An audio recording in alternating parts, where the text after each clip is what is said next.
उत्तर प्रदेश के माननीय मंत्रीगण मंचासीन हैं। माननीय मुख्य प्रधानमंत्री महोदय हमारे साथ जुड़ चुके हैं। काशीवासी उन्हें देखकर आह्लादित हैं। आज के कार्यक्रम का प्रारंभ हो रहा है। मैं भारत सरकार के पत्तन, पोत परिवहन एवं जलमार्ग मंत्रालय के माननीय मंत्री श्री सर्बानंद सोनोवाल जी से उनके स्वागत भाषण का अनुरोध करता हूं। माननीय मंत्री महोदय।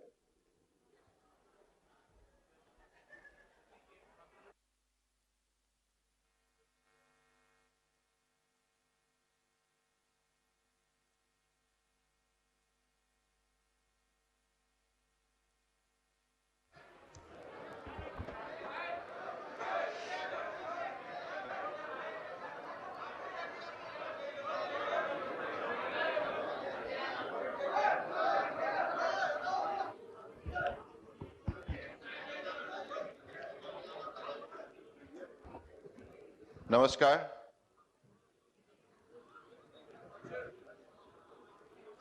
आज की इस कार्यक्रम के प्रेरणा स्रोत देश की यशस्वी प्रधानमंत्री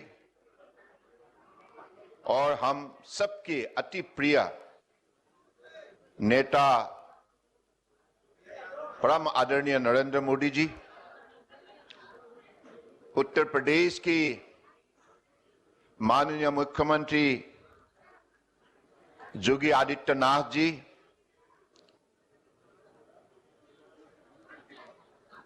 ऑनलाइन से जुड़ी हुई गुवाहाटी से हमारी असम के मुख्यमंत्री डॉक्टर हेमंत बिश्व शर्मा जी,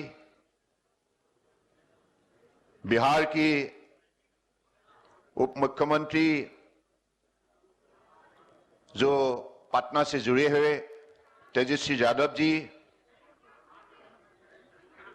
हमारे राज्य मंत्री श्रीपद नायक जी, शांतनु ठाकुर जी और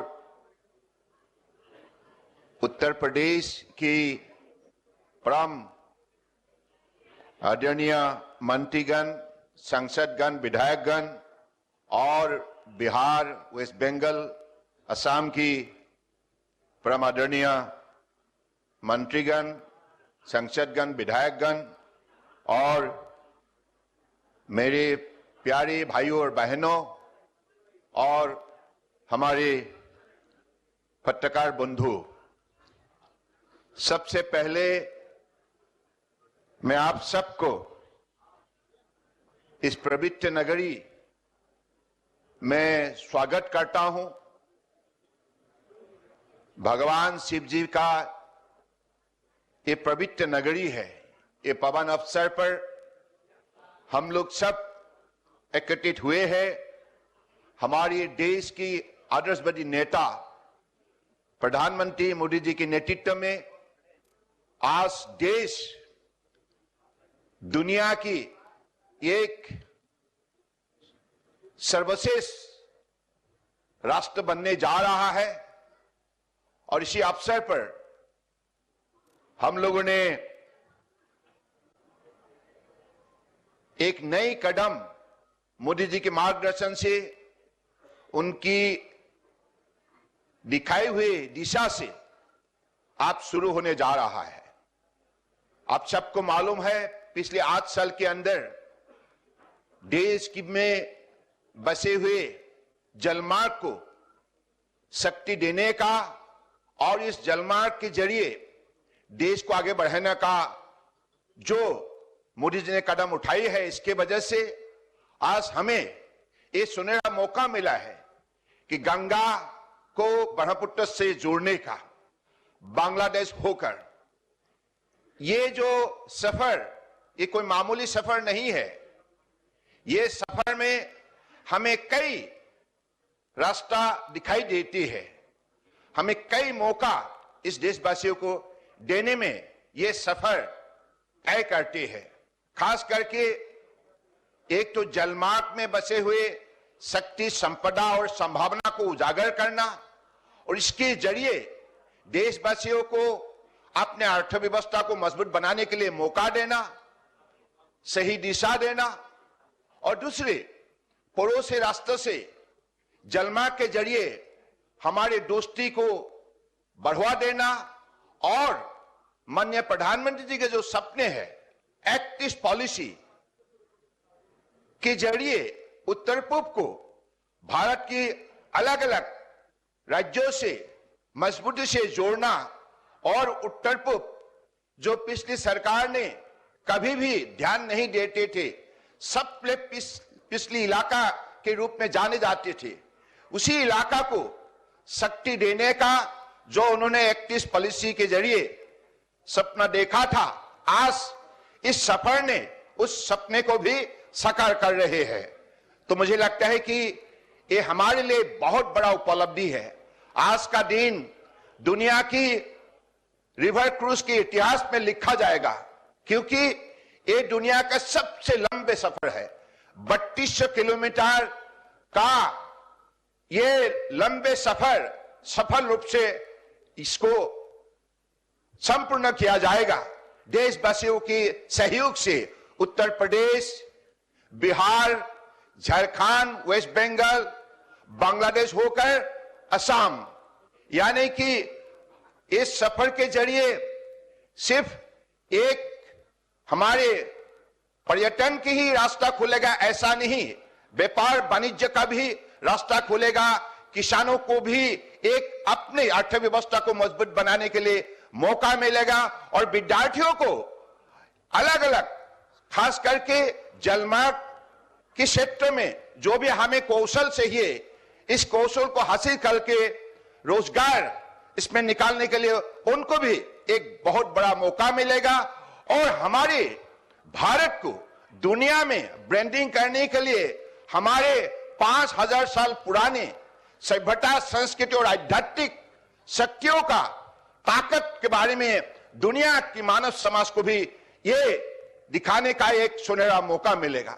मुझे लगता है कि माननीय प्रधानमंत्री जी ने पिछले 8 साल में जो सफलता हासिल की है, देशवासियों को आत्मनिर्भर बनने के लिए जो शक्ति दी है, जो मनोबल दी है, इसके वजह से आज देश जाग उठा है और देश ने मन बना लिया है अगले 25 साल के अंदर इसी देश को दुनिया की सर्वश्रेष्ठ राष्ट्र के हिसाब से खड़ा करेंगे।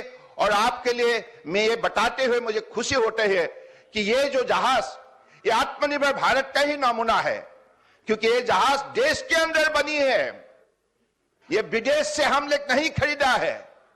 यानी कि मोदी जी ने जो सपने दिखाए थे, इसको साकार करने के लिए हम सफलता प्राप्त की है।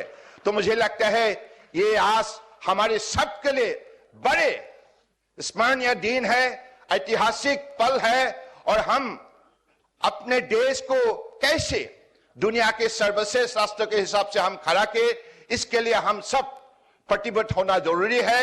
इसी शब्दों का साथ मैं फिर से माननीय प्रधानमंत्री जी को हृदय से आभार व्यक्त करना चाहता हूं।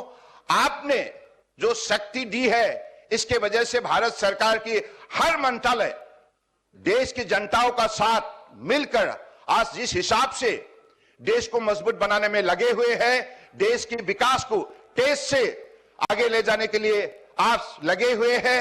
और हमारे माननीय प्रधानमंत्री जी ने जो मंत्र हमें दे रखी है, एक भारत श्रेष्ठ भारत, ऐसी आज ये जो नदी का सफर है, ये जो क्रूज है, इसके जरिए एक भारत श्रेष्ठ भारत का मंत्र भी हम साकार करने जा रहा है। इसी शब्दों का साथ फिर से आप सबको हृदय से धन्यवाद देते हुए, और आप सब लोगों से ही अपेक्षा है कि ये यात्रा यहां से शुरू होंगे तो आज परम आदरणीय प्रधानमंत्री के पवित्र हाथों से इसका शुभारंभ होगा और गंगा और ब्रह्मपुत्र दोनों नदी के पार में अलग अलग जो कार्यक्रम हमारे माननीय प्रधानमंत्री जी की निर्देश के मुताबिक हमारे यूपी में आज 5 कम्युनिटी जेटी का लोकार्पण और हल्दिया कलकत्ता में मल्टी मॉडल टर्मिनल और गुवाहाटी में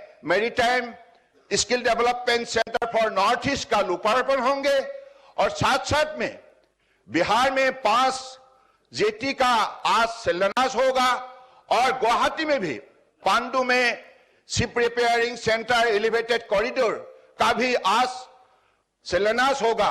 मुझे लगता है कि इन कार्यक्रम के लिए माननीय प्रधानमंत्री जी ने जो समय हमें दी है, आशीर्वाद देने के लिए हमारा बीच उपस्थित है, इसके लिए मैं फिर से हृदय से भक्ति भावनाओं से प्रधानमंत्री जी को कोटि कोटि प्रणाम देते हुए आप सबको आज इस अवसर पर उपस्थित होने के लिए धन्यवाद देते हुए मैं अपनी स्वागत भाषण को यहीं विराम देता हूं। धन्यवाद। जय हिंद। बहुत बहुत धन्यवाद माननीय मंत्री महोदय। अब मैं अनुरोध कर रहा हूं बिहार के उप मुख्यमंत्री श्री तेजस्वी प्रसाद यादव जी को कृपया अपने संभाषण के लिए पधारें। ऑनलाइन जुड़े हैं हमारे साथ बिहार के माननीय उप मुख्यमंत्री महोदय। विश्व के सबसे लंबे रिवर क्रूज गंगा विलास के उद्घाटन समारोह में उपस्थित आदरणीय प्रधानमंत्री श्री नरेंद्र मोदी जी, उत्तर प्रदेश के मुख्यमंत्री श्री योगी आदित्यनाथ जी, असम के मुख्यमंत्री हेमंता बिस्वा शर्मा जी, केंद्रीय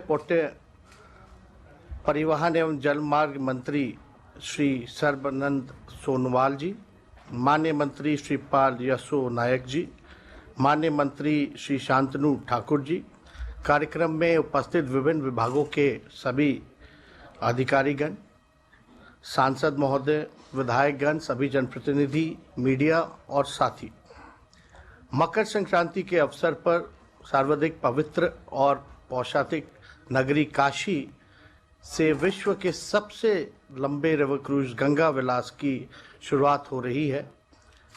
यह बड़े ही हर्ष की बात है। इसके लिए हम आदरणीय प्रधानमंत्री जी, भारत सरकार और राज्य सरकारों के धन्यवाद देते हैं। हमारे लिए खुशी की बात है कि मां गंगा के जरिए बिहार से गुजरने वाले इस क्रूज के जरिए पर्यटकों को हमारी साझा संस्कृति, अध्यात्म और गौरवशाली इतिहास से परिचय होगा। गंगा किनारे बिहार में 6 स्थलों पर ये क्रूज रुकेगा। बिहार के बक्सर, छपरा, पटना, सिमेरा, मुंगेर, सुल्तानगंज, कहलगांव में पर्यटकों को भ्रमण कराया जाएगा। क्रूज चलाने के पीछे पर्यटन को बढ़ावा देना, ट्रांसपोर्टेशन का एक अन्य विकल्प खोजना तथा सस्ती माल ढुलाई जैसे दूरगामी सोच है।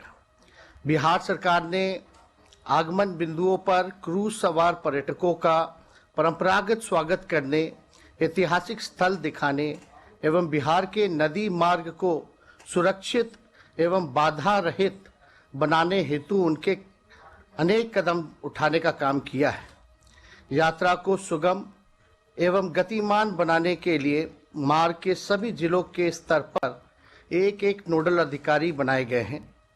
मैं बिहार सरकार की ओर से क्रूज के सभी पर्यटकों को, कर्मियों को तथा निबाद यात्रा के लिए प्रतिनियुक्त सभी पदाधिकारियों को अपनी शुभकामनाएं देता हूं और मैं पुनः माननीय प्रधानमंत्री जी को धन्यवाद देता हूं कि आज एक ऐतिहासिक काम हुआ है और हम लोगों से जो राज्य सरकार के जरिए जो हो पाएगा सुगम यात्रा बनाने के लिए, उस पे हमारी ओर से पूरी तैयारी करी गई है।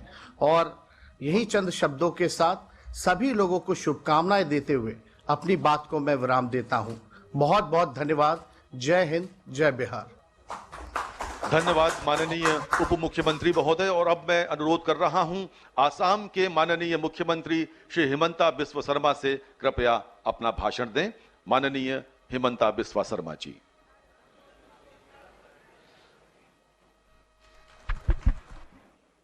विश्व की सबसे लोकप्रिय नेता हमारे परम आदरणीय प्रधानमंत्री श्री नरेंद्र मोदी जी, उत्तर प्रदेश की सम्मानीय मुख्यमंत्री योगी आदित्यनाथ जी, बिहार के उप मुख्यमंत्री श्री तेजस्वी यादव जी, हमारे बीच में उपस्थित भारत सरकार की सम्मानीय मंत्री सर्बानंद सोनोवाल जी, भारत सरकार के राज्य मंत्री शांतनु ठाकुर जी, श्रीपद नायक जी, ऑनलाइन एंड और वाराणसी में उपस्थित, बिहार में उपस्थित सभी महानुभावगण, सबसे पहले मैं प्रधानमंत्री नरेंद्र मोदी जी को बहुत बहुत धन्यवाद देना चाहता हूं कि ये जो विश्व का सबसे लंबा रिवर क्रूज MV गंगा विलास की आज शुरुआत होगा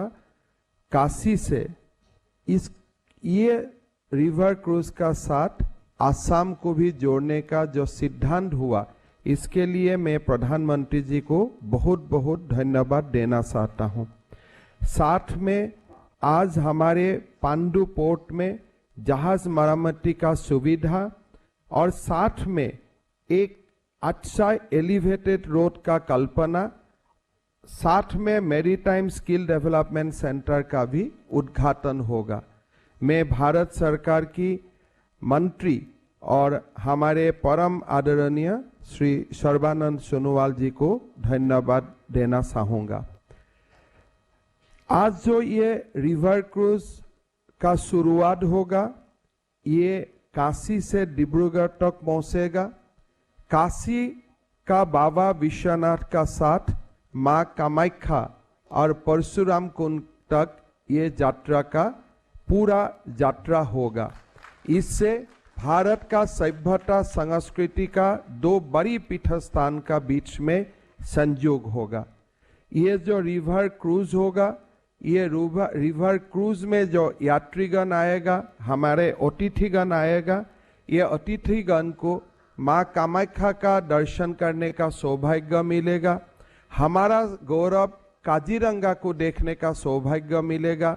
विश्व का सबसे बड़ी नदी द्वीप माजुली को देखने का सौभाग्य मिलेगा और हमारा चाय नगरी डिब्रूगढ़ का भी देखने का सौभाग्य मिलेगा। मैं प्रधानमंत्री जी को ये बड़ा कल्पना के लिए बहुत बहुत धन्यवाद देता हूँ। प्रधानमंत्री जी, आपने 2014 सन में बोला था कि मैं उत्तर पूर्व का ट्रांसफॉर्मेशन लाऊंगा थ्रू ट्रांसपोर्टेशन से। आपने हमारा उत्तर पूर्व में रेलवे का बड़ा विकास किया। रेलवे का विकास का साथ साथ आपने नेशनल हाईवे का विकास किया। नेशनल हाईवे का विकास का साथ साथ ई-वे का आपने बहुत बड़ा विकास किया। अब वाटरवेज में आपका फोकस हुआ है और हमारा वाटरवेज में भी अभी बहुत ज्यादा विकास हम लोग को देखने के लिए मिल रहा हूं। पहले बात हुआ था कि नॉर्थ ईस्ट को मेन स्ट्रीम करना, लेकिन अभी ऐसा लगता है कि भारत वर्ष ही उत्तर पूर्व में उपस्थित हो गया। हर दिन जैसे बड़ा बड़ा प्रकल्प उत्तर पूर्व में उद्घाटन होता है, इससे देखते हमारा लोगों में बहुत विश्वास का पैदा हुआ। प्रधानमंत्री जी, G20 जैसा बड़ा समिट को मेजबान करने का सुविधा जो उत्तर पूर्व का राज्य को मिला है, ये भारत का इतिहास में एक बहुत बड़ा एक घटना है। जो समिट वगैरह दिल्ली में होता था, मुंबई में होता था, बेंगलुरु में होता था, चेन्नई में होता था, आज ऐसा G20 जैसा समिट गुवाहाटी डिब्रूगढ़ को भी होस्ट करने का सौभाग्य मिल रहा है। मैं असम का कृतज्ञ जनता का ओर से प्रधानमंत्री जी आपको बहुत बहुत धन्यवाद देता हूं। आप जैसे उत्तर पूर्व का विकास के लिए आप काम कर रहे हैं, इससे हम लोग को ऐसा ही लगता है कि ये अगर समय स्वाधीनता का शुरुआत से शुरू हो जाता था, तब शायद नॉर्थ ईस्ट आज जैसा हालत में नहीं रहता था। लेकिन 2014 से आपने जो विकास का गंगा उत्तर पूर्व से ले आने के लिए जो काम किया है, इसलिए मैं पुनः आपको धन्यवाद देता हूं। हमारे अति प्रिय सर्बानंद सोनोवाल जी को मैं धन्यवाद देता हूं और ये कार्यक्रम को इतना ही हम वादा करता हूं कि आसाम का ये हमेशा ये हमारा लक्ष्य रहा कि अतिथि देवो भव। जो भी क्रूज में हमारा यात्रीगण आएगा, हम आसाम में देवो भव का जो हमारा आदर्श है, अतिथि देवो भव, उस आदर्श का अनुरूप जितना हो सकता है हम स्वागत करेगा। उनका स्टे आसाम में जितना दिन रहेगा, पूरा स्टे को हम बहुत ज्यादा एक्सपीरियंस, उनको अच्छा एक्सपीरियंस देने का प्रयास करेगा। यही दो सब बताते हुए पुनः प्रधानमंत्री जी को मैं आभार व्यक्त करते हुए मैं मेरा वाणी को विराम देता हूं। जय मां भारती, जय आय अहोम। धन्यवाद आसाम के माननीय मुख्यमंत्री महोदय। और अब मैं अनुरोध कर रहा हूं उत्तर प्रदेश के माननीय मुख्यमंत्री श्री योगी आदित्यनाथ जी से कृपया अपने उद्बोधन के लिए पधारें। माननीय योगी आदित्यनाथ जी।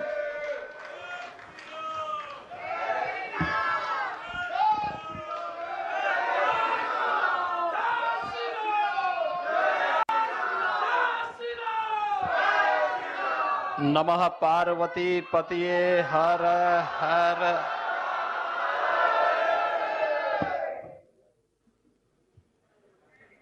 दुनिया के सबसे बड़े रिवर क्रूज एमवी गंगा विलास के आज के इस शुभारंभ कार्यक्रम में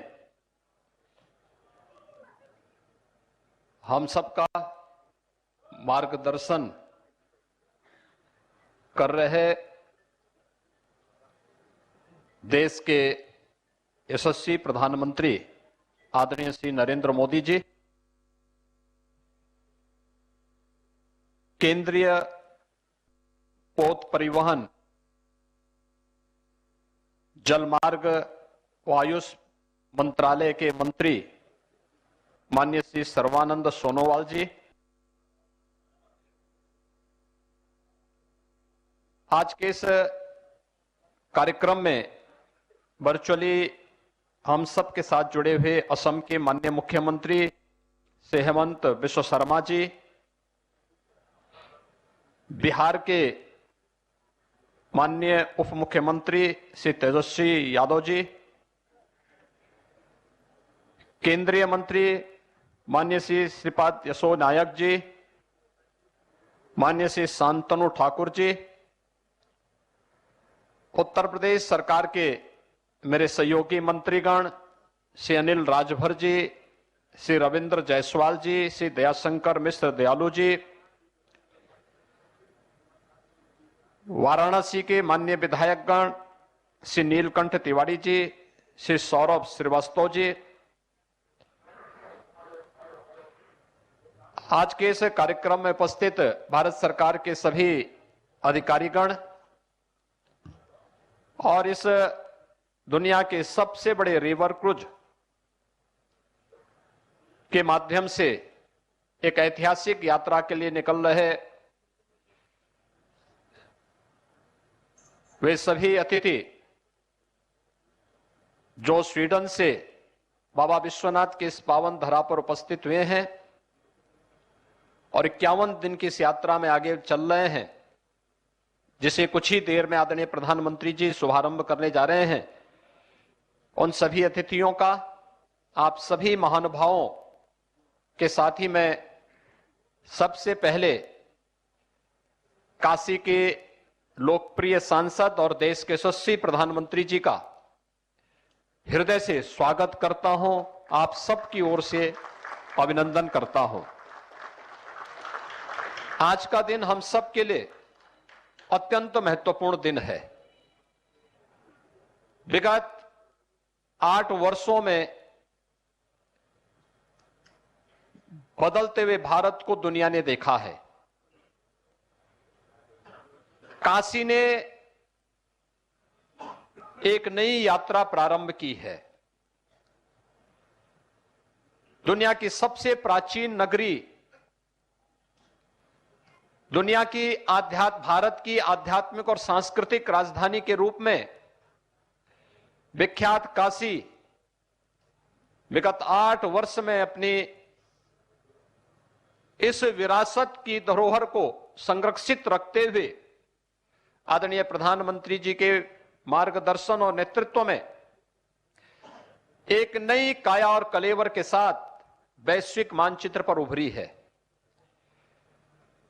आज काशी के साथ साथ उत्तर प्रदेश, बिहार, झारखंड आदि राज्यों के लिए एक नए युग में प्रवेश करने का दिन है और मैं इस अवसर पर आदरणीय प्रधानमंत्री जी का आभार व्यक्त करता हूं कि उत्तर प्रदेश जैसे राज्य के लिए जो हमेशा इस बात को लेकर के एक तड़प रहती थी कि लैंडलॉक्ड स्टेट होने के नाते हमारे यहां से किसी भी अपनी कृषि उत्पाद को उत्तर प्रदेश जैसे राज्य को पर्यटन की दिशा से आगे बढ़ाने के लिए या फिर उत्तर प्रदेश के सूक्ष्म लघु मध्यम उद्यम से जुड़े हुए उत्पाद को हम अंतर्राष्ट्रीय बाजार में भेजने में हमें महंगा पड़ेगा, इस दिशा से यहां के उद्यमी, यहां के अन्नदाता किसान, यहां के व्यापारी जिस बात को लेकर के सदैव इस बात को लेकर के रहते थे कि हमें महंगा पड़ेगा, हम इसमें सक्षम नहीं हो पाएंगे। विगत 3 वर्ष के अंदर देश का नंबर 1 का वाटरवे नंबर 1 प्रारंभ होने के साथ लैंडलॉक्ड स्टेट की उस अवधारणा से मुक्त होते हुए पूर्वी बंदरगाह से काशी को जोड़ने का जो ऐतिहासिक कार्य हुआ और आज दुनिया के सबसे बड़े रिवर क्रूज एमबी गंगा विलास का शुभारंभ आदरणीय प्रधानमंत्री जी के करकमलों से प्रारंभ होने जा रहा है। मैं इस अवसर पर काशी वासियों की ओर से, उत्तर प्रदेश वासियों की ओर से आदरणीय प्रधानमंत्री जी का हृदय से आभार व्यक्त करता हूं।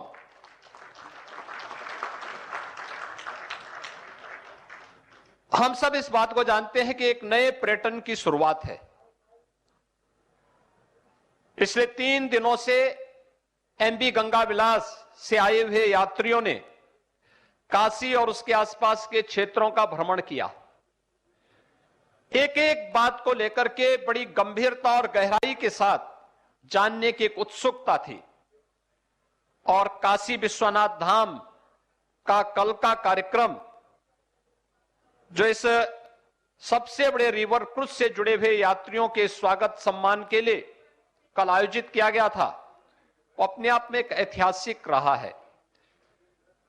आज आदरणीय प्रधानमंत्री जी ने जिस कार्यक्रम का शुभारंभ करने जा रहे हैं, इस सबसे बड़े रिवर क्रूज को आगे बढ़ाने इन नमामि गंगे परियोजना की सफलता की एक नई ऊंचाई को प्रदर्शित करता है। विगत 5-6 वर्षों के अंदर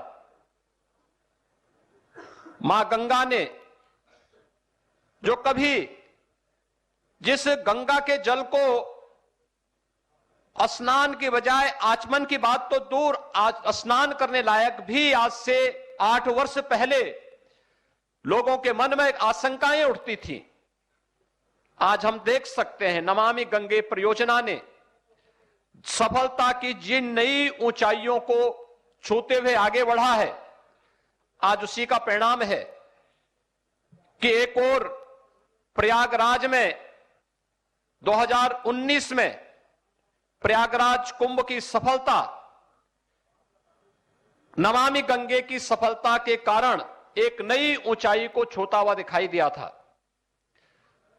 गंगा में जल की पवित्रता और गंगे डॉल्फिन की फिर से उपस्थिति, यह भी हम सबके सामने इस पवित्र नदी में एक बार देखने को मिलती है और गंगा के साथ अपनी आजीविका को जोड़ने वाले नाविकों के जीवन में परिवर्तन करने का कार्य अकेले वाराणसी में ही 1600 से अधिक नाविकों को, उनकी परंपरागत नावों को जो कभी डीजल से या मैनुअली वे लोग चलाते थे, हाथ से चलाते थे, सीएनजी का किट उपलब्ध करा करके, इंजन सहित किट उपलब्ध करा करके आज नमामि गंगे परियोजना के माध्यम से एक भी नाविक ऐसा नहीं कि जो पहले की तुलना में कई गुना एक ही सीजन में वह पूरे वर्ष भर की कमाई कर दे रहा है। और मैं देख रहा था, मैं कल से स्वयं भी देख रहा हूं, इससे पहले भी और देव दीपावली के अवसर पर भी मैं देखता रहा हूं, हजारों की संख्या में नाविक आकर के आज अपनी आजीविका नमामि गंगे परियोजना की सफलता के साथ अपने स्वावलंबन की एक नई कहानी को कह रहे हैं। इसके लिए मैं आदरणीय प्रधानमंत्री जी का, काशी के सभी उद्यमियों, नाविकों और गंगा जी को अपनी आजीविका के साथ जोड़ करके अर्थ गंगा की इस नई परिकल्पना को साकार करने के लिए हृदय से आभार व्यक्त करता हूं। हम सब जानते हैं कि आज की जो शुरुआत है एक नए युग की शुरुआत है। काशी विश्वनाथ धाम बनने के साथ ही काशी में पर्यटकों की संख्या और श्रद्धालुओं की संख्या में कई गुना वृद्धि हुई है। एक कई गुना वृद्धि इस बात को प्रदर्शित करता है कि अभी और भी संभावनाएं बढ़ रही हैं। और ये सबसे बड़ा रिवर क्रूज इस बात का उदाहरण है कि अभी से 2 वर्ष की एडवांस बुकिंग इस प्रकार के रिवर क्रूज के माध्यम से अभी से होती हुई दिखाई दी है। पर्यटन की नई संभावनाओं के साथ साथ यहां के परंपरागत उत्पाद और यहां के कृषि उत्पाद को दुनिया के बाजार में पहुंचाने का एक नए माध्यम मिले हैं। पिछले दिनों आदरणीय प्रधानमंत्री जी की कृपा और उनकी अनुकंपा से उत्तर प्रदेश के अंदर 7 फ्लोटिंग जेटी का लोकार्पण का कार्यक्रम संपन्न हुआ था। आज आदरणीय प्रधानमंत्री जी के कर कमलों से उत्तर प्रदेश के 5 नए फ्लोटिंग जेटी का भी लोकार्पण कुछ ही देर में होने जा रहा है। यह उत्तर प्रदेश के परंपरागत उद्यम और अन्नदाता किसानों के उत्पाद को वैश्विक मंच पर पहुंचाने और साथ ही साथ यहां पर पर्यटन की ढेर सारी संभावनाओं को आगे बढ़ाने के लिए भी एक माध्यम मिलेगा। मैं आज के इस अवसर पर एक बार फिर से काशी के इस ऐतिहासिक रविदास घाट पर जब एक कार्यक्रम आज कुछ ही देर में आदरणीय प्रधानमंत्री जी सबसे बड़े रिवर क्रूज को अपने कर कमलों से शुभारंभ करेंगे, मैं इस अवसर पर काशी वासियों की ओर से, उत्तर प्रदेश के नागरिकों की ओर से आदरणीय प्रधानमंत्री जी का हृदय से स्वागत करता हूं, उनके प्रति आभार व्यक्त करता हूं। एक नए युग की शुरुआत आज फिर से काशी एक नई पहचान के साथ आगे बढ़ रहा है। एक भारत श्रेष्ठ भारत की परिकल्पना को साकार करने के इस अभियान के अवसर पर एक बार फिर से हृदय से उत्तर प्रदेश वासियों की ओर से आभार व्यक्त करते हुए इस पूरी यात्रा के प्रति उत्तर प्रदेश शासन की ओर से अपनी शुभकामनाएं व्यक्त करता हूं। धन्यवाद। जय हिंद। बहुत बहुत धन्यवाद माननीय मुख्यमंत्री महोदय। हम सब ने पिछले वर्षों में काशी को बदलते नित्य नया सुंदर रूप धारण करते हुए देखा है। माननीय प्रधानमंत्री महोदय ने विगत 8 वर्षों में विश्व के इस प्राचीनतम नगर को, अपने संसदीय क्षेत्र को अनेक उपहार दिए हैं और उसी श्रृंखला में आज मां गंगा के तट पर धर्म, आध्यात्म और संस्कृति के संगम के रूप में टेंट सिटी के उद्घाटन का समय है। माननीय प्रधानमंत्री महोदय से अनुरोध है कि कृपया बटन दबाकर टेंट सिटी का उद्घाटन करने की कृपा करें।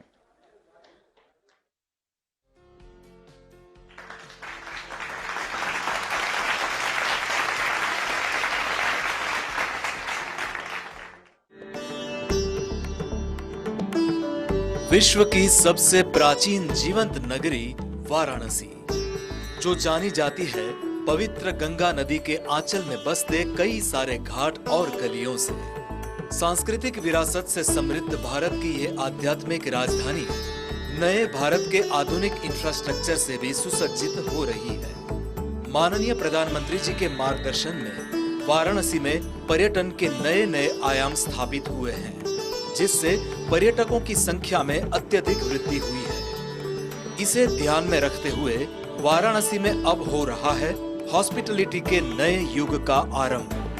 प्रथम बार पर्यटकों को मिलेगा रिवर बैंक का अनमोल अनुभव। वाराणसी डेवलपमेंट अथॉरिटी का एक उपक्रम टेंट सिटी गंगा तट के 30 हेक्टेयर्स के प्लॉट्स को 2 हिस्सों में डेवलप किया गया है। पवित्र गंगा मैया की गोद में बसा है टेंट सिटी। यहाँ बनाए गए भव्य विला से मिलती है वाराणसी की आध्यात्मिक भव्यता की झांकी।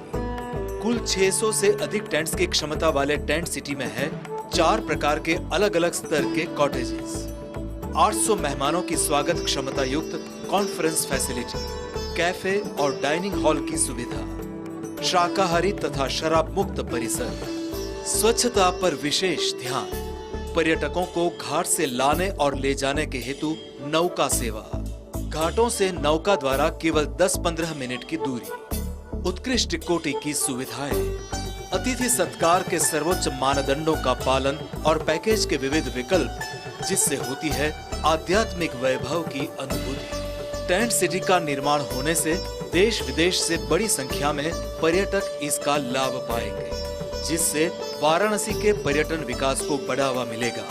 साथ ही स्थानिक रूप से रोजगार में भी वृद्धि होगी। वाराणसी में विरासत और विकास की अविरत गंगा बहती है। इसी विषय में आदरणीय प्रधानमंत्री जी ने कहा था, साथियों, ये भी सिर्फ संयोग नहीं है कि जब भी काशी ने करवट ली है, कुछ नया किया है, देश का भाग्य भी बदला है।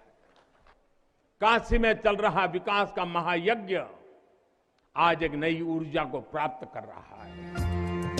जीवन की सार्थक यात्रा पर निकले पर्यटकों की सेवा में आज टेंट सिटी का लोकार्पण हो रहा है भारत के माननीय प्रधानमंत्री श्री नरेंद्र मोदी जी के कर कमलों से, जिसके लिए हम आदरणीय प्रधानमंत्री जी का हृदयपूर्वक धन्यवाद करते हैं।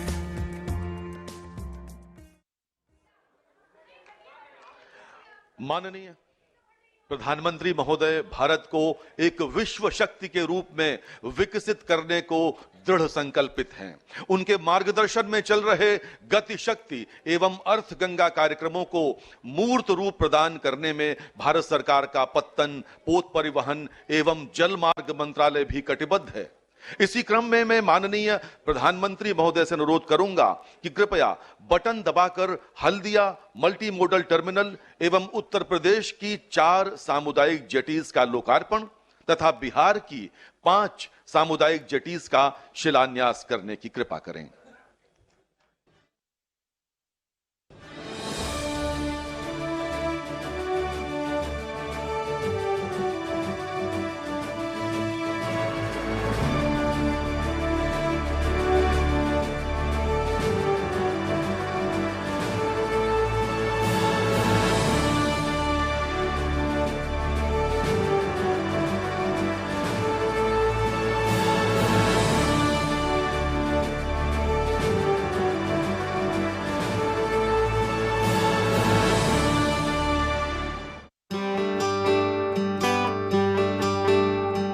जलमार्ग से होने वाला ट्रांसपोर्टेशन सड़क और रेल मार्ग से कई गुना सस्ता पड़ता है और पर्यावरण को भी कम से कम नुकसान होता है।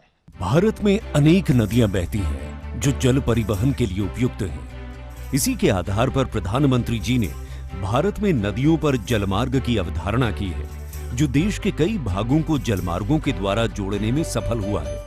इसके फलस्वरूप समूचे देश में जलमार्गों के जाल माध्यम से जल यातायात में वृद्धि हुई है। व्यापारी वर्ग को ध्यान में रखते हुए IWAI द्वारा राष्ट्रीय जलमार्ग 1 पर मल्टी मॉडल टर्मिनलों का निर्माण किया गया, जिसमें से हल्दिया मल्टी मॉडल टर्मिनल प्रमुख है।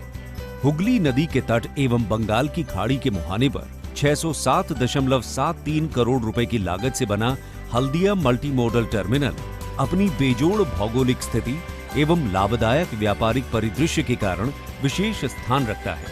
हल्दिया टर्मिनल खूबसूरत सुंदर वन को राष्ट्रीय जलमार्ग 1, राष्ट्रीय जलमार्ग 2, राष्ट्रीय जलमार्ग 16 और भारत बांग्लादेश प्रोटोकॉल रूट के द्वारा बांग्लादेश एवं पूर्वोत्तर राज्यों को देश के बाकी हिस्सों से जोड़ता है।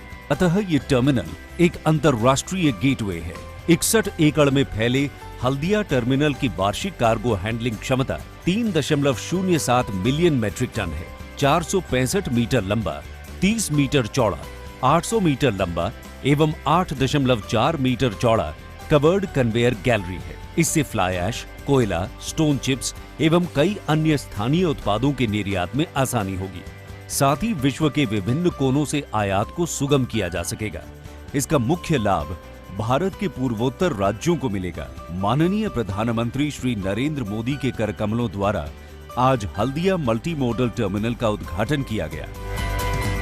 गंगा नदी उत्तर भारत की जीवन रेखा है और ये दुनिया के सबसे घनी आबादी वाले क्षेत्रों में से एक है। स्थानीय किसानों और व्यापारियों को ध्यान में रखते हुए माननीय प्रधानमंत्री श्री नरेंद्र मोदी जी के नेतृत्व में सरकार के द्वारा जल मार्ग विकास परियोजना 2 की शुरुआत की गई है, जो अर्थ गंगा की सतत विकास मॉडल अवधारणा पर आधारित है। स्थानीय किसानों, नागरिकों एवं खुदरा व्यापारियों के लिए 60 से अधिक सामुदायिक जेटियों का निर्माण उत्तर प्रदेश, बिहार, झारखंड एवं पश्चिम बंगाल में किया जा रहा है। प्रधानमंत्री श्री नरेंद्र मोदी जी द्वारा सार्वजनिक उपयोग के लिए 7 कम्युनिटी जेटी का उद्घाटन हुआ। इन सभी जेटियों में रैंप, शेडेड वेटिंग एरिया, सार्वजनिक सुविधाएं, टिकटिंग काउंटर व एडमिन रूम, सोलर लाइट आदि सुविधाएं प्रदान की गई हैं। इससे वे आसानी से यात्रा कर अपनी उपज को स्थानीय बाजारों में ले जाकर उचित मूल्य प्राप्त कर सकेंगे। इससे कुटीर उद्योग को भी बढ़ावा मिलेगा। स्थानीय लोगों के लिए रोजगार के अवसर उत्पन्न होंगे एवं आर्थिक गतिविधि को बल मिलेगा। हर साल बाढ़ के कारण गंगा नदी के बहाव में बदलाव आता रहता है और ऐसी स्थिति में इस तरह की सामुदायिक जेटी लोगों की आवाजाही को हर मौसम में बनाए रखने में महत्वपूर्ण भूमिका निभाएगी। प्रधानमंत्री श्री नरेंद्र मोदी जी द्वारा सार्वजनिक उपयोग के लिए उत्तर प्रदेश में 4 सामुदायिक जेटी का उद्घाटन किया गया। साथ ही साथ बिहार में 5 सामुदायिक जेटी का शिलान्यास किया गया है। सामुदायिक जेटी विशेष रूप से वाराणसी जैसे स्थानों में स्थानीय पर्यटन के अवसरों को विकसित करने में मदद करेंगे। इससे जल पर्यटन को भी भारी बढ़ावा मिलेगा। सामुदायिक जेटियों के निर्माण से जहां स्थानीय व्यापारियों, किसानों और नदी के किनारे रहने वाले आम लोगों के चेहरे पर मुस्कान आएगी, वहीं मल्टी मॉडल टर्मिनल के निर्माण से देश विदेश के व्यापारियों को देश में निवेश के अवसर प्राप्त होंगे।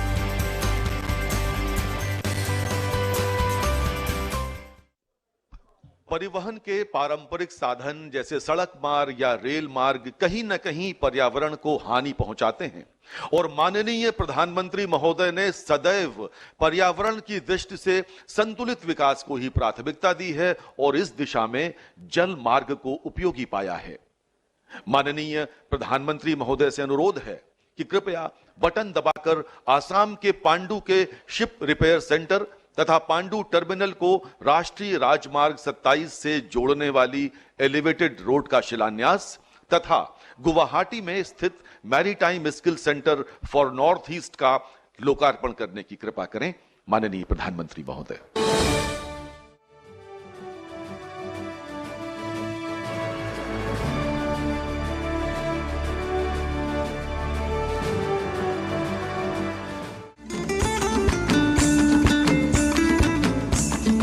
माननीय प्रधानमंत्री श्री नरेंद्र मोदी जी की एक्ट ईस्ट पॉलिसी में पूर्वोत्तर राज्यों की अहम भूमिका है।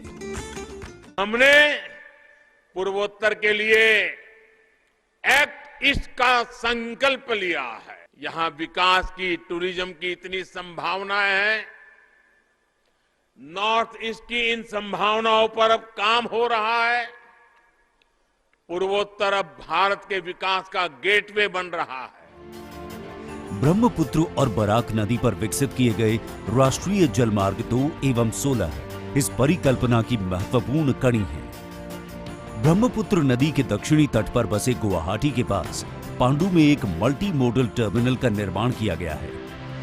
पूर्वोत्तर भारत में जहाजों की मरम्मत एवं रखरखाव के लिए कोई आधुनिक सुविधा नहीं है। जहाजों को मरम्मत के लिए कोलकाता ले जाना पड़ता है, जो काफी खर्चीला है। इस कमी को दूर करने के लिए गुवाहाटी के निकट पांडु में जहाजों की मरम्मत के लिए एक ड्राई डॉक की स्थापना की जा रही है। अब इस पूरे क्षेत्र में जहाज मरम्मत का काम भी होने लगेगा, जो आर्थिक बचत के साथ ही साथ रोजगार का भी सृजन करेगा। माननीय प्रधानमंत्री ने आज इस जहाज मरम्मत स्थल का शिलान्यास किया। इस परियोजना की कुल लागत 208 करोड़ रुपए है। साथ ही पांडु टर्मिनल में एक एलिवेटेड रोड का निर्माण किया जाना है। इसके निर्माण में 180 करोड़ की लागत आएगी। इस एलिवेटेड रोड के बन जाने से पीएम गति शक्ति के अंतर्गत पांडु मल्टी मॉडल टर्मिनल और नेशनल हाईवे सीधे जुड़ जाएंगे, जिससे निर्बाध माल ढुलाई संभव होगा और आवाजाही को गति मिलेगी। माननीय प्रधानमंत्री ने आज इस एलिवेटेड रोड का शिलान्यास किया। भारत में कई जलमार्गों के विकास होने से प्रशिक्षित पेशेवरों की आवश्यकता होने लगी है। इसकी पूर्ति करने के लिए IWAI द्वारा असम एवं त्रिपुरा सरकार के साथ मिलकर स्किल डेवलपमेंट संस्थान में ट्रेनिंग सेंटर खोले गए हैं। गुवाहाटी में स्थापित किए गए स्किल डेवलपमेंट इंस्टीट्यूट में खासतौर पर पूर्वोत्तर के छात्रों को प्रशिक्षित किया जाएगा, जो न सिर्फ इस सेक्टर की आवश्यकता को पूरा करेगा, अपितु उनके लिए रोजगार भी सुनिश्चित करेगा। माननीय प्रधानमंत्री ने आज गुवाहाटी में बने मैरीटाइम स्किल डेवलपमेंट इंस्टीट्यूट का उद्घाटन किया। राष्ट्रीय जलमार्ग 2 में स्थित धुबरी, जोगी घोपा, तेजपुर, सिलघाट, निमाती और डिब्रूगढ़ में फ्लोटिंग टर्मिनल बनाए गए हैं। माजुली द्वीप में आवाजाही के लिए रो और रो पैक्स की सुविधा शुरू की गई है। इसके अलावा बोगीबील में एक स्थायी कंक्रीट टर्मिनल की स्थापना की जा रही है, जो हर मौसम में माल ढुलाई और यात्री परिवहन को सुनिश्चित करेगा। इसी तरह राष्ट्रीय जलमार्ग 16 पर बांग्लादेश सीमा से लगे करीमगंज को ट्रांसशिपमेंट हब के रूप में विकसित किया जा रहा है। पूर्वोत्तर के सभी राज्य इस परिकल्पना की महत्वपूर्ण कड़ी हैं। इसी के आधार पर प्रधानमंत्री जी ने भारत बांग्लादेश प्रोटोकॉल रूट के विकास की अवधारणा की है, जो राष्ट्रीय जलमार्ग 2 और 16 के माध्यम से संपूर्ण पूर्वोत्तर राज्यों को देश की यात्रा पर आधारित ये लघु फिल्म।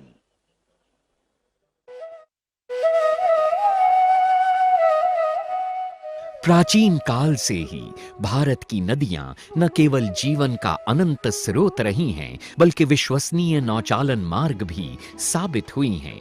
माननीय प्रधानमंत्री श्री नरेंद्र मोदी के नेतृत्व में भारत सरकार इन राष्ट्रीय धरोहरों का पुनः निर्माण करने और इन्हें पुनर्जीवित करने के लिए प्रतिबद्ध है और देश का अंतर्देशीय जलमार्ग परिवहन क्षेत्र तेजी से प्रगति कर रहा है। भारत की नदियों में आधुनिक क्रूज चले, व्यापार भी हो, टूरिज्म भी हो, इस दिशा में हम तेजी से आगे बढ़ रहे हैं। इस लक्ष्य को साकार करने के लिए 106 नए राष्ट्रीय जलमार्गों की शुरुआत की गई है, जिससे आर्थिक क्षेत्र 25 गुना वृद्धि करेगा और देश में पर्यटन से जुड़े स्थानीय व्यापारियों को रोजगार मिलेगा। विकास की इस महत्वाकांक्षी यात्रा में गंगा विलास रिवर क्रूज एक अहम अध्याय है। विश्व का सबसे लंबा और अत्याधुनिक luxury river cruise Uttar Pradesh, Bihar, Jharkhand, पश्चिम बंगाल और असम को मित्र देश बांग्लादेश से जोड़ते हुए 51 दिनों में 3200 किलोमीटर की दूरी तय करेगा। गंगा विलास रिवर क्रूज यात्रियों को गंगा, भागीरथी, हुगली, मेघना, जमुना और ब्रह्मपुत्र नदी पर बसे 40 प्रतिष्ठित स्थलों की इको फ्रेंडली यात्रा पर ले जाएगा, जहां उन्हें पूर्व की 27 नदियों के प्राकृतिक वास की एक करीबी झलक मिलेगी। माननीय प्रधानमंत्री से हरी झंडी मिलने के बाद गंगा विलास रिवर क्रूज की ऐतिहासिक यात्रा की शुरुआत होगी वाराणसी के पवित्र घाटों से, जहां से ये गंगा नदी पर उत्तर प्रदेश के किलों, संग्रहालयों और मंदिरों से होता हुआ गाजीपुर, बक्सर, बिहार पहुंचेगा, जहां यात्री पटना साहिब गुरुद्वारा के दर्शन और झारखंड के मनोरम दृश्य का लुत्फ उठा पाएंगे। फरक्का में हुगली नदी पर अनोखे गांवों और डाक बंगलों के मनमोहक नजारे और ध्वनियां क्रूज का स्वागत करेंगे, जो जल्द ही कोलकाता के ऐतिहासिक महानगर की चहल पहल और लजीज मिठाइयों की दुनिया में प्रवेश करेगा और फिर धाराओं पर बहता हुआ विश्व के सबसे बड़े मैंग्रोव जंगल सुंदरबन पहुंच जाएगा, जहां यात्री मेघना नदी डेल्टा की लहरों पर बोनो बीबी की कहानियों से अवगत होंगे। काजीरंगा के घने जंगल गुवाहाटी में स्थित सबसे प्राचीन शक्तिपीठों में से एक कामाख्या मंदिर, निचले और ऊपरी असम को जोड़ने वाली महत्वपूर्ण रेल कम सड़क धमनी बोगीबिल पुल का वास्तुशिल्प चमत्कार और माजुली की सांस्कृतिक शामें इस यादगार यात्रा का अंतिम पड़ाव हैं जहां विश्व का परिचय पूर्व की विशेष तौर पर संजोई गई सांस्कृतिक और पाक विधाओं से होता है। तो आइए और हमारे साथ मिलकर भारत की पावन नदियों के समृद्ध और अनछुए इतिहास का जश्न मनाइए, क्योंकि एक भारत श्रेष्ठ भारत के समग्र राष्ट्रीय संकल्प के तहत पूरा देश मना रहा है संस्कृति का एक अद्वितीय उत्सव। भारत को $5 ट्रिलियन की अर्थव्यवस्था बनाने को संकल्पित माननीय प्रधानमंत्री श्री नरेंद्र मोदी जी अहर्निश राष्ट्र सेवा में रत हैं। उनके मार्गदर्शन में भारत प्रत्येक क्षेत्र में नित नए कीर्तिमान बना रहा है। काशी पुत्र, काशी के माननीय सांसद और देश के यशस्वी प्रधानमंत्री श्री माननीय नरेंद्र मोदी जी को अब मैं अत्यंत आदर पूर्वक उनके आशीर्वचन के लिए आमंत्रित करता हूं। माननीय प्रधानमंत्री महोदय।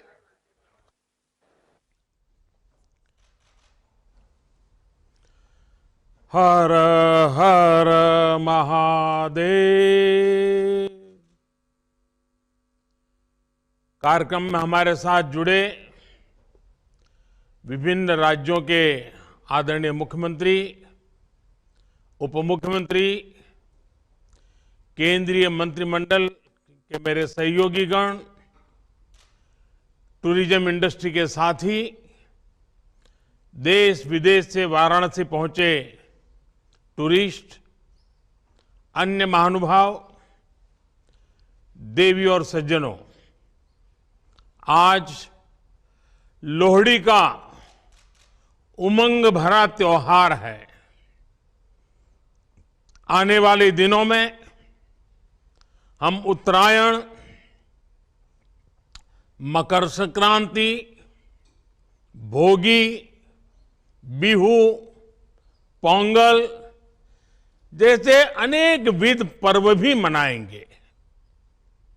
मैं देश और दुनिया में इन त्योहारों को मना रहे सभी लोगों को बधाई देता हूं, अपनी शुभकामनाएं देता हूं।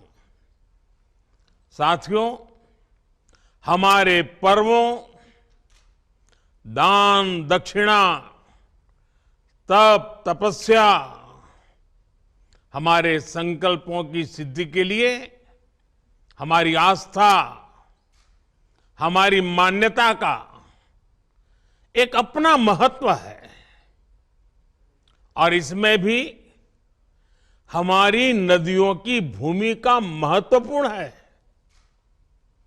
ऐसे समय में हम सभी नदी जलमार्गों के विकास से जुड़े इतने बड़े उत्सव के साक्षी बन रहे हैं। आज मेरी काशी से डिब्रूगढ़ के बीच दुनिया की सबसे लंबी नदी जल यात्रा गंगा विलास क्रूज का शुभारंभ हुआ है। इससे पूर्वी भारत के अनेक पर्यटक स्थल वर्ल्ड टूरिज्म मैप में और प्रमुखता से आने वाले हैं। काशी में गंगा पार ये जो नई निर्मित अद्भुत टेंट सिटी से वहां आने और रहने का एक और बड़ा कारण देश दुनिया के पर्यटकों श्रद्धालुओं को मिला है। इसके साथ साथ आज पश्चिम बंगाल में मल्टी मॉडल टर्मिनल, यूपी और बिहार में फ्लोटिंग जेटी, असम में maritime skill centre, ship repair centre, terminal connectivity project, ऐसे 1000 करोड़ रुपए से अधिक के प्रोजेक्ट का भी शिलान्यास और लोकार्पण हुआ है। ये पूर्वी भारत में ट्रेड और टूरिज्म से जुड़ी संभावनाओं का विस्तार करने वाले हैं, रोजगार के नए अवसर बनाने वाले हैं। साथियों, गंगा जी हमारे लिए सिर्फ एक जलधारा भर नहीं है, बल्कि ये प्राचीन काल से इस महान भारत भूमि की तप तपस्या की साक्षी है। भारत की स्थितियां, परिस्थितियां कैसी भी रही हो, मां गंगे ने हमेशा कोटि कोटि भारतीयों को पोषित किया है, प्रेरित किया है। इससे बड़ा दुर्भाग्य क्या हो सकता है कि गंगा जी के किनारे की पूरी पट्टी की आजादी के बाद विकास में पिछड़ती ही चली गई। आगे जाने की तो बात ही छोड़ दीजिए। इस वजह से लाखों लोगों का गंगा किनारे से पलायन भी हुआ। इस स्थिति को बदला जाना जरूरी था। इसलिए हमने एक नई अप्रोच के साथ काम करना तय किया। हमने एक तरफ नमामि गंगे के माध्यम से गंगा जी की निर्मलता के लिए काम किया, वहीं दूसरी तरफ अर्थ गंगा का भी अभियान चलाया। अर्थ गंगा यानी हमने गंगा के आसपास बसे राज्यों में आर्थिक गतिविधियों का एक नया वातावरण बनाने के लिए कदम उठाए। ये गंगा विलास क्रूज इस अर्थ गंगा में उसके एक अभियान को नई ताकत देगा। उत्तर प्रदेश, बिहार, असम, पश्चिम बंगाल और बांग्लादेश की यात्रा के दौरान ये क्रूज हर तरह की सुविधा मुहैया कराएगा। साथियों, आज मैं उन सभी विदेशी टूरिस्ट का विशेष अभिनंदन करता हूं जिस क्रूज के माध्यम से पहले सफर पर निकलने वाले हैं। आप सभी एक प्राचीन शहर से एक आधुनिक क्रूज से सफर करने जा रहे हैं। मैं अपने इन विदेशी टूरिस्ट साथियों से विशेष तौर पर कहूंगा कि India has everything that you can imagine. It also has a lot beyond your imagination. India cannot be defined in words. India can only be experienced from the heart, because India has always opened her heart for everyone, irrespective of region or religion, creed or country. We welcome all our tourist friends from different parts of the world. साथियों, एक cruise यात्रा एक साथ अनेक नए अनुभव लेकर आने वाली है। ये जो लोग इसमें से आध्यात्म की खोज में हैं, उन्हें वाराणसी, काशी, बोधगया, विक्रमशिला, पटना साहिब और माजुली की यात्रा करने का सौभाग्य मिलेगा। जो मल्टीनेशनल क्रूज का अनुभव लेना चाहते हैं, उन्हें ढाका से होकर गुजरने का अवसर मिलेगा।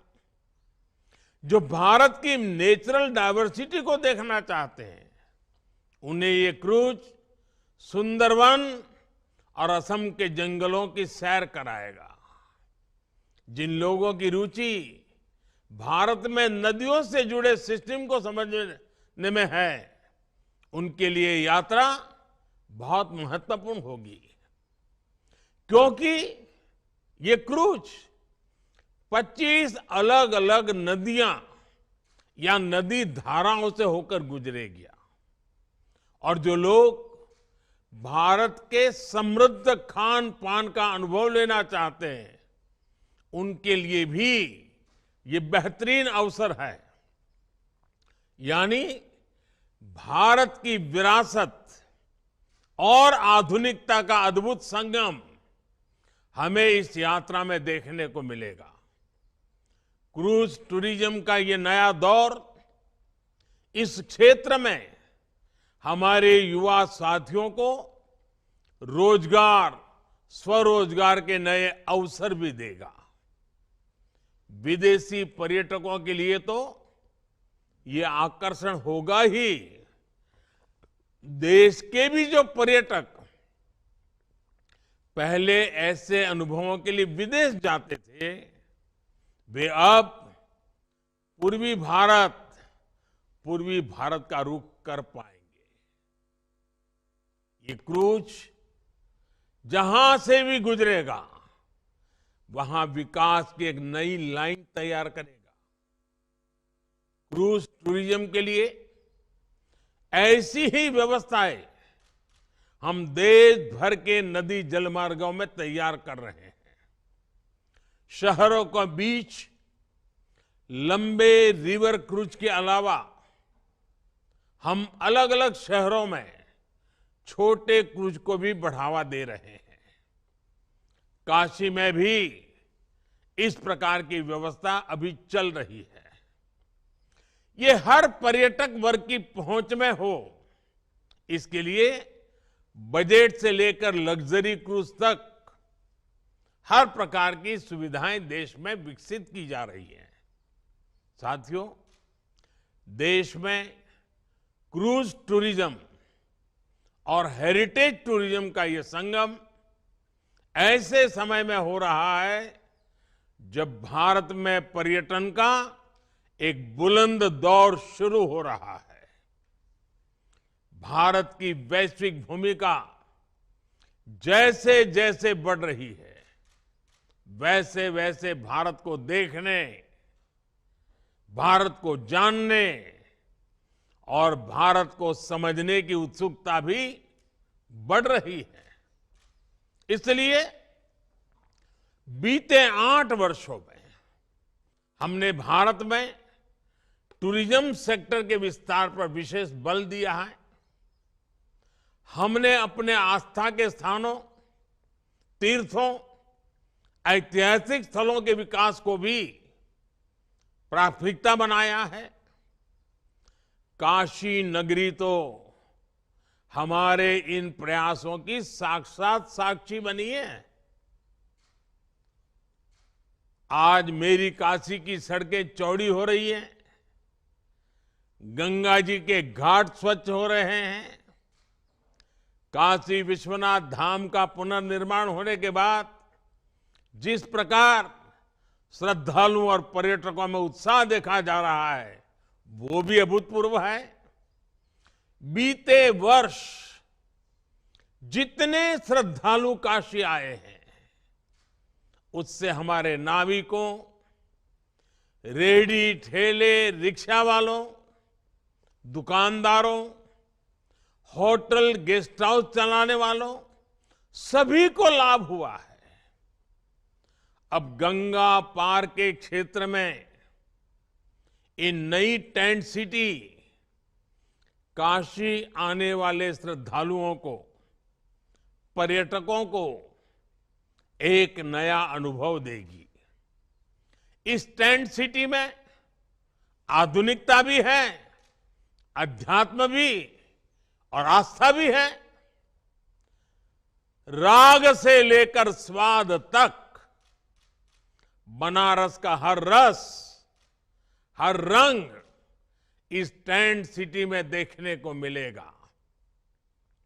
साथियों, आज का ये आयोजन 2014 के बाद से देश में जो नीतियां बनी, जो निर्णय हुए, जो दिशा तय हुई, उसका प्रतिबिंब है।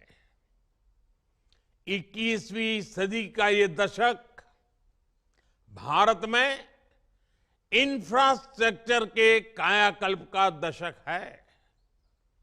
इस दशक में भारत के लोग आधुनिक इंफ्रास्ट्रक्चर की जो तस्वीर देखना जा रहे हैं, जिसकी कल्पना तक किसी जमाने में मुश्किल थी, चाहे घर, टॉयलेट, बिजली, पानी, कुकिंग गैस, शिक्षण संस्थान और अस्पताल जैसा सामाजिक इंफ्रास्ट्रक्चर हो, डिजिटल इंफ्रास्ट्रक्चर हो, या फिर रेलवे, हाईवे, एयरवे और वाटरवे जैसा फिजिकल कनेक्टिविटी, इनसे जुड़ा हुआ इंफ्रास्ट्रक्चर हो।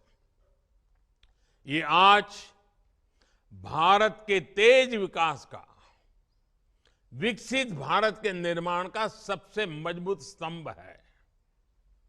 सबसे चौड़े हाईवे, सबसे आधुनिक एयरपोर्ट, आधुनिक रेलवे स्टेशन, सबसे ऊंचे और लंबे पुल, सबसे ऊंचाई पर बनने वाली लंबी टनल से नए भारत के विकास का प्रतिबिंब हम सब अनुभव करते हैं। इसमें भी नदी जलमार्ग भारत का नया सामर्थ्य बन रहे हैं। साथियों, आज गंगा विलास क्रूज की शुरुआत होना भी एक साधारण घटना नहीं है। जैसे कोई देश जब अपने दम पर सैटेलाइट को अंतरिक्ष में स्थापित करता है, तो वो उस देश की तकनीकी क्षमता को दिखाता है। वैसे ही 3200 किलोमीटर से ज्यादा लंबा ये सफर भारत में इनलैंड वाटरवे के विकास, नदी जलमार्गों के लिए बन रहे आधुनिक संसाधनों का एक जीता जागता उदाहरण है। 2014 से पहले देश में वाटरवे का थोड़ा बहुत ही उपयोग होता था। ये हाल तब था जब भारत में वाटरवे के माध्यम से व्यापार का हजारों साल पुराना इतिहास था। 2014 के बाद से भारत अपनी इस पुरातन ताकत को आधुनिक भारत के ट्रांसपोर्ट सिस्टम की बड़ी शक्ति बनाने में जुटा है। हमने देश की बड़ी नदियों में नदी जलमार्गों के विकास के लिए कानून बनाया है, विस्तृत एक्शन प्लान बनाया है। 2014 में सिर्फ 5 राष्ट्रीय जलमार्ग देश में थे। आज 24 राज्यों में 111 राष्ट्रीय जलमार्गों को विकसित करने पर काम हो रहा है। इनमें से लगभग 2 दर्जन जलमार्गों पर सेवाएं अभी चल रही है। 8 वर्ष पहले तक सिर्फ 30 लाख मैट्रिक टन कार्गो ही नदी जलमार्गों से ट्रांसपोर्ट होता था। आज ये कैपेसिटी 3 गुना से भी अधिक हो चुकी है। नदी जलमार्गों का इस्तेमाल करने वाले लोगों की संख्या भी लगातार बढ़ रही है।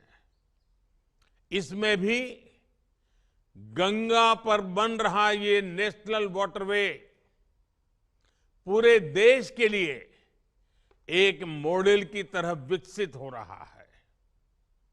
आज ये वाटरवे ट्रांसपोर्ट, ट्रेड और टूरिज्म तीनों के लिए एक महत्वपूर्ण माध्यम बन रहा है। साथियों, आज का ये आयोजन पूर्वी भारत को विकसित भारत का ग्रोथ इंजन बनाने में भी मदद करेगा। पश्चिम बंगाल के हल्दिया में आधुनिक मल्टी मॉडल टर्मिनल वाराणसी को जोड़ता है। ये भारत बांग्लादेश प्रोटोकॉल मार्ग से भी कनेक्टेड है और नॉर्थ ईस्ट को भी जोड़ता है। ये कोलकाता पोर्ट और बांग्लादेश को भी कनेक्ट करता है। यानी ये यूपी, बिहार, झारखंड, पश्चिम बंगाल से लेकर बांग्लादेश तक व्यापार कारोबार को सुगम बनाने वाला है। इसी प्रकार जेटी और रोरो फेरी टर्मिनलों का भी नेटवर्क बनाया जा रहा है। इससे आना जाना भी आसान होगा, मछुआरों को, किसानों को भी सुविधा होगी। साथियों, क्रूज हो, कार्गो शिप हो, ये ट्रांसपोर्ट और टूरिज्म को तो बल देते ही हैं। इनकी सर्विस से जुड़ी पूरी इंडस्ट्री भी नए अवसरों का निर्माण करती है। इसके लिए जो स्टाफ चाहिए, जो स्किल्ड लोग चाहिए, उसके लिए भी ट्रेनिंग का प्रबंध आवश्यक है। इसके लिए गुवाहाटी में स्किल डेवलपमेंट सेंटर बनाया गया है। जहाजों की मरम्मत के लिए भी गुवाहाटी में एक नई फैसिलिटी का निर्माण किया जा रहा है। साथियों, ये जलमार्ग पर्यावरण की रक्षा के लिए भी अच्छे हैं और पैसों की बचत भी करते हैं। एक स्टडी के मुताबिक सड़क के मुकाबले जलमार्ग से परिवर्तन की लागत 2.5 गुना कम आती है। वहीं रेल के मुकाबले जलमार्ग से परिवहन की लागत 1/3 कम होती है। आप कल्पना कर सकते हैं कि वाटरवे से ईंधन की कितनी बचत होती है, पैसा कितना ज्यादा बचता है। भारत ने जो नई लॉजिस्टिक पॉलिसी बनाई है, उसमें भी तेजी से बन रहे ये वाटरवेज बहुत मदद करने वाले हैं। इसमें भी बहुत महत्वपूर्ण बात ये कि भारत में हजारों किलोमीटर लंबा वाटरवे नेटवर्क तैयार होने की क्षमता है। भारत में जो 125 से ज्यादा नदियां और नदी धाराएं हैं, वो लोगों और सामान के ट्रांसपोर्ट में इस्तेमाल की जा सकती है। ये वाटरवे भारत में पोर्ट लेड डेवलपमेंट को भी बढ़ाने में मदद करेंगे। कोशिश यही है कि आने वाले वर्षों में वाटरवेज, रेलवेज और हाईवेज का मल्टी मॉडल आधुनिक नेटवर्क भारत में बने। हमने बांग्लादेश और अन्य देशों के साथ समझौते भी किए हैं, जिससे नॉर्थ ईस्ट की वाटर कनेक्टिविटी भी सशक्त हो रही है। साथियों, विकसित भारत के निर्माण के लिए सशक्त कनेक्टिविटी आवश्यक है। इसलिए हमारा ये अभियान निरंतर चलता रहेगा। नदी जल शक्ति देश के ट्रेड और टूरिज्म को नई बुलंदी दे, इसी कामना के साथ सभी क्रूज यात्रियों को सुखद यात्रा के लिए अनेक अनेक शुभकामनाएं देता हूं।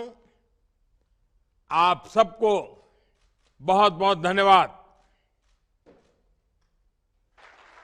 बहुत बहुत धन्यवाद माननीय प्रधानमंत्री महोदय। हम आपसे विनम्रता पूर्वक अनुरोध करते हैं कि कृपया हरी झंडी दिखाकर गंगा विलास को उसके गंतव्य हेतु रवाना करें।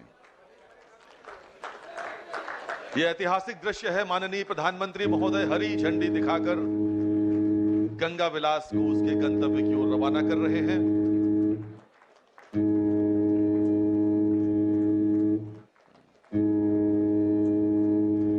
आप सबकी तालियां बहुत हल्की हैं काशीवासियों।